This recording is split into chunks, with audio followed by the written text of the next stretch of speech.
Hello everybody, hope you're doing well and thanks for joining us for another video. Today I'll be looking at another common question I see regarding the idea that the moon landings were faked. The missing rover wheel tracks.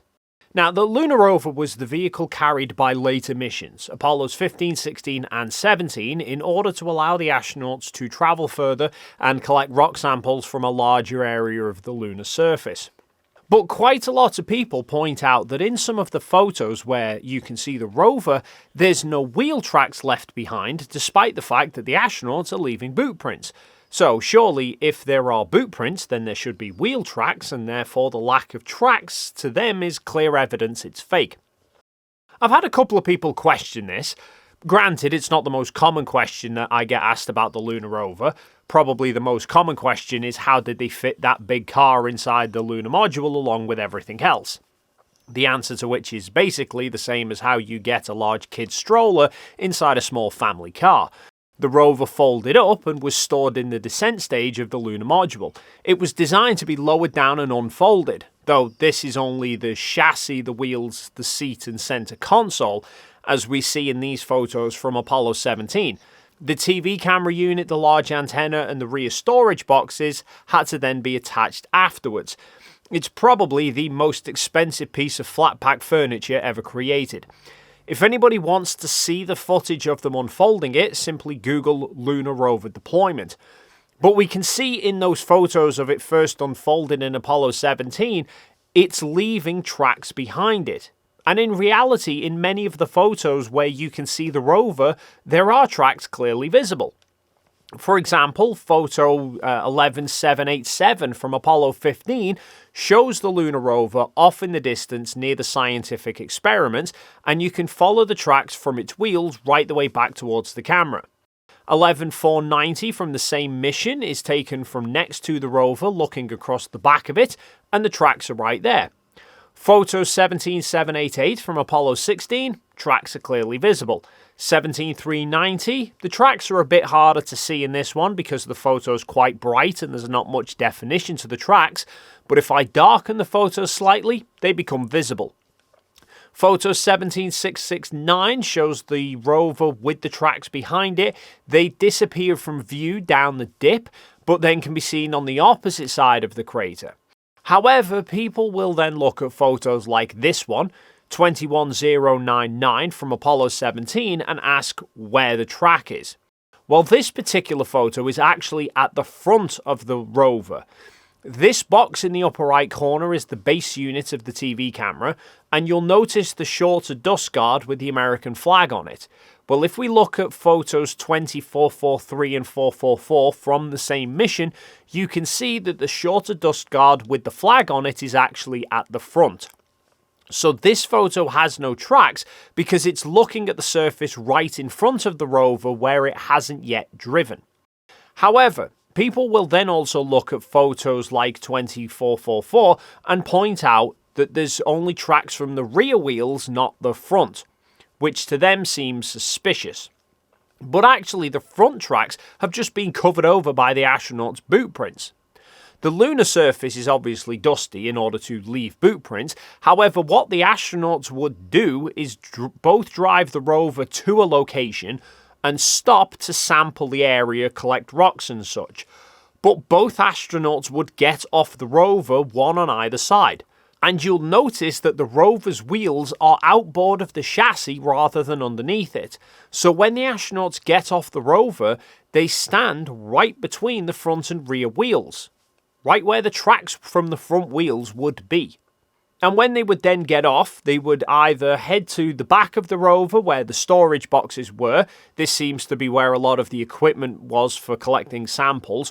Or they'd sometimes head to the front in order to brush off the radiator plate on top of the TV camera. So they'd be walking all over those rover tracks. And we can even see a similar thing happening here on Earth. You'll often see lifeguard vehicles driving along the beach throughout the day, but the tracks that they leave behind will soon be completely replaced by footprints if the beach is busy. Here is a time-lapse from Bognor Regis Beach here in the UK.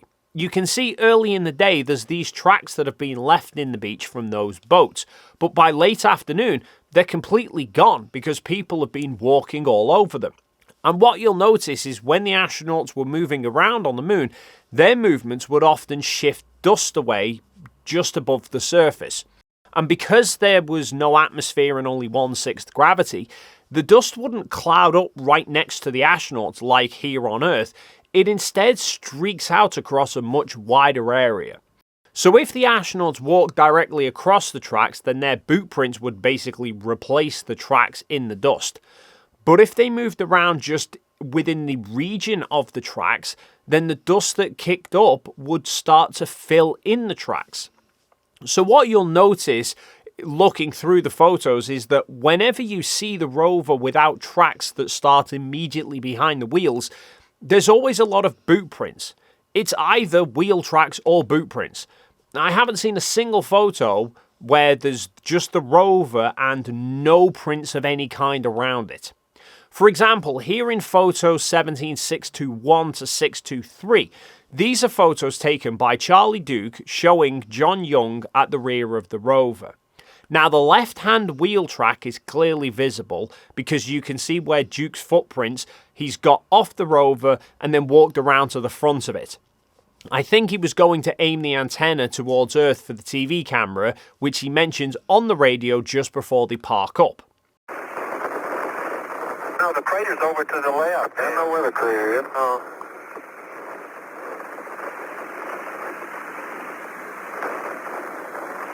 don't you just park north? I can point that antenna north. Young, meanwhile, presumably got off the right side of the rover and walked to the back of it. So the tracks on the left are clear, but the tracks on the right are being covered over by footprints. Or photo 17960. No wheel tracks anywhere near the rover here because it's surrounded by footprints. But this is just part of a panorama that runs from photos 17952 through to 17974. And we can see from that panorama that the wheel tracks are visible beyond the area where the astronauts have been walking, and those tracks disappear way off into the distance. People often reference this photo, 2979, which shows one of the rover wheels and no tracks. However, this is quite a notable photo amongst the Apollo program that happened during the Apollo 17 mission. The rear section of the back right dust guard was accidentally broken off by Gene Cernan. Oh, you won't believe it. You did it again. Oh, there goes a fender. Oh, shoot. Without this guard, whilst they were driving, the dust from the wheels was being thrown up and going all over them and the equipment, which was then a potential safety concern. Now walk back or run? Let's see. It's up to you, but... Oh, I'll walk back. Man, I hate this dust. I gotta make a new fender tonight. I don't remember what I saw on a fender. The rails look pretty good, Bob. And I had one of them completely on, and I just couldn't get the other one on. If I'd known what that dust was, I would have tried an awful lot harder. What, dusted? Yeah. Well... I need a fender, that's what I need. Figure out something we can make a fender with. So to prevent this, Houston came up with a solution of creating a makeshift guard replacement by using 4 map pages, some duct tape and 2 clamps, which can be seen being done on the TV broadcast. And this photo was taken after those repairs had been carried out, meaning it was after the 2 astronauts had spent a large amount of time walking around right next to the wheel. So any tracks that were originally laid down would have been heavily covered by footprints. Though one photo I have seen mentioned which somewhat breaks the trend, 11603 from Apollo 15, which shows the rover viewed from the rear and there's no tracks. Yes, there are boot prints, but those are mostly on the right side of the rover, so where is the track from the left wheel? Well, if we look at the preceding photo, 11602, we get our answer. The tracks are at the front of the rover, also visible in 11598, taken a few shots earlier, and the rover is next to the lunar module. And if we look closer at photo 602, there is not only the tracks from the front wheels, but there's these tracks coming in from the left of frame. This looks like the rover was driven in from the left of frame, made a right turn towards where the camera's now positioned, and then reversed back towards the lunar module, likely for the loading or unloading of equipment without having as far to travel. In reality, the whole idea that this points to some sort of fakery doesn't really make sense. If this was a set somewhere faked on Earth, they could still have a rover to drive around in. There's plenty of footage from training sessions of them practicing with rovers, so they could still drive one around a fake set, which would still leave tracks. The only way to get a rover on a set without leaving wheel tracks is if it was lifted into place. Well, if people were carrying it into place, their footprints would be everywhere, even in the shots where it's just a rover and only a few footprints right next to it. Or it was lifted in by a large crane, which is odd that set designers would go through the trouble of making sure the lunar surface and the surrounding landscape was an accurate representation of the actual regions of the moon, but nobody then thought, we'd best make sure we put some tracks in by the wheels. Of course, neither is actually the case. There's plenty of photos of the rover, and all either have wheel tracks where we'd expect them, or they've been covered up by the astronauts walking around that area after the rover was stopped.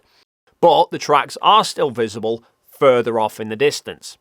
And that's going to be it for this video. As always, feel free to leave your thoughts in the comments down below. If you enjoyed this video and you haven't already done so, then please do consider hitting the like and subscribe buttons, and hopefully we'll see you in the next video.